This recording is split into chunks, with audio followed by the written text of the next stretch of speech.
Yahobu, Bapak Ibu Pendeta, Sinenge, Majelis dan warga Gereja Amin, ini adalah channel YouTube Sinode Gereja Amin. Karena itu, bagi yang mencintai Gereja Amin, tontonlah, subscribe, like, dan bagikan. Gereja Amin yang tangguh, mandiri, dan peduli. Tuhan Yesus memberkati.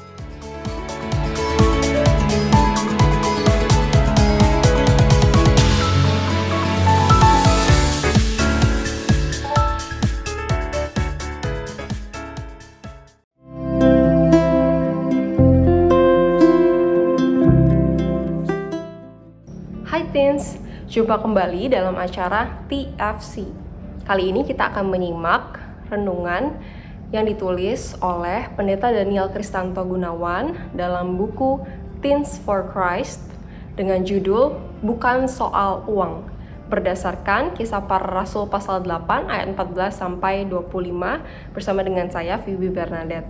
Mari sebelum kita membaca dan merenungkan firman Tuhan, kita berdoa. Bapa di surga, kami saat ini memohon hikmat Tuhan ketika kami akan membaca dan merenungkan firman Tuhan. Supaya Engkaulah yang menguasai hati dan pikiran kami, sehingga kami boleh mengerti dan melakukan kehendak-Mu dalam kehidupan kami. Dalam nama Yesus Kristus kami berdoa, amin.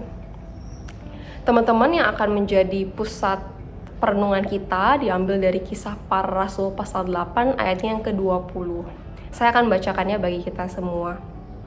Binasalah kiranya uangmu itu bersama engkau, karena engkau menyangka bahwa engkau dapat membeli karunia Allah dengan uang. Teman-teman, pada suatu hari ada seorang anak bernama Dika. Dika ingin sekali mendapatkan nilai yang tinggi dan menawarkan uang kepada Brian, siswa pintar di kelasnya, agar dia mengerjakan tugas untuknya. Tapi Brian menolak dan menjelaskan bahwa nilai yang baik hanya dapat diraih melalui kerja keras dan kejujuran.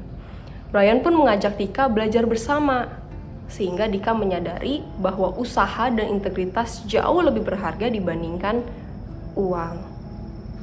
Kisah Para Rasul pasal 8 ayat 14-25 mengisahkan tentang Simon, seorang mantan penyihir di Samaria yang telah percaya dan dibaptis setelah mendengar pemberitaan Filipus.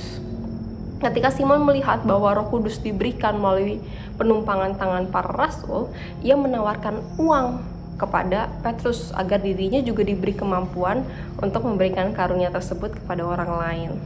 Tapi Petrus menegur Simon dengan keras, seraya mengatakan bahwa hati Simon tidak lurus di hadapan Allah. Petrus menegaskan bahwa karunia Allah tidak dapat dibeli dengan uang, melainkan diberikan kepada mereka yang memiliki hati tulus dan berserah sepenuhnya kepada Tuhan. Teman-teman, dari kisah ini kita belajar bahwa motivasi dalam mengikut Kristus sangatlah penting. Simon menginginkan kuasa Roh Kudus, tetapi tujuannya adalah untuk kepentingan pribadi, bukan untuk kemuliaan Tuhan. Hal ini menjadi peringatan bagi kita semua agar selalu memeriksa hati kita. Apakah kita mengikut Tuhan karena benar-benar ingin mengenal dan melayaninya, atau ada motif tersembunyi di baliknya? Tuhan menghendaki hati yang tulus dan murni. Dia nggak mencari pengikut yang hanya tertarik pada keuntungan atau popularitas, melainkan mereka yang benar-benar mengasihi Tuhan dan ingin hidup sesuai dengan kehendak-Nya. Mari teman-teman, kita berdoa agar hati kita senantiasa dijaga dalam ketulusan, sehingga segala yang kita lakukan bertujuan untuk memuliakan Allah dan bukan demi kepentingan pribadi. Mari teman-teman, kita berdoa. Bapa di surga, terima kasih untuk firman-Mu yang mengingatkan kami kembali bahwa Engkau menginginkan kami, anak-anak-Mu, untuk punya hati yang tulus dan berintegritas.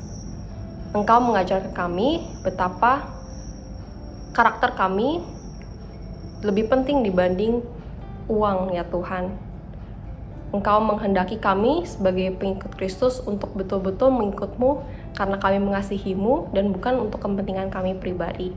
Untuk itu ya Tuhan, ajarlah kami, setiap kami yang mendengarkan renungan saat ini, untuk bisa terus melakukan kehendak-Mu dalam kehidupan kami dengan hati yang tulus. Kami berdoa ya Tuhan, hanya dalam satu nama Tuhan Yesus Kristus, Juru Selamat kami yang hidup. Amin. Demikianlah renungan kita hari ini teman-teman. Jangan lupa subscribe, like, dan bagikan kepada yang lain. Tuhan memberkati.